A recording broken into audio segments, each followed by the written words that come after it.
নবী হয়ে কানি বান্দা হয়ে দুনিয়া থেকে বলেন আলহামদুলিল্লাহ সুবহানাল্লাহ।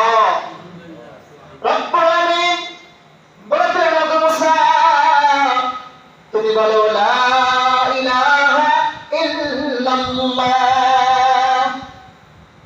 যখন আল্লাহ পাক রব্বুল আলামিন বললেন ও মুসা বলো লা ইলাহা ইল্লাল্লাহ, মুসা পয়গম্বর বললেন ও আল্লাহ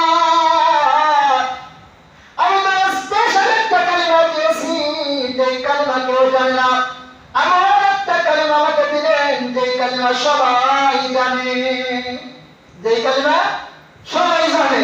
সমস্ত নবী রাসূলদের কাছে আপনি একই কালিমা দিয়েছেন, আমি তো এমন কিছু তারহুল আমল আপনার কাছে চাইছি যে আমলটা দিয়ে আমি ওর দাঁড়ি হয়ে যাব।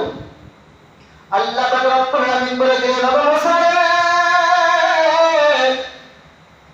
আমার ওই সত্যবান আসমান সত্যবান জমিন লৌহ কলম পাহাড় পর্বত গাছপালা যত কিছু আছে পৃথিবীর বুকে ও মুসা কালিমুল্লাহ এই আমার জমিনে যত কিছু আছে তোমার চোখে যত কিছু ধরা পড়েছে এবং পড়ে নাই এবং আখিরাতে যাহা কিছু আছে সব কিছু তুমি এক পাল্লায় ওজন দাও। আর এই সত্য কালিমা লা ইলাহা ইল্লাল্লাহ এক পাল্লায় দাও।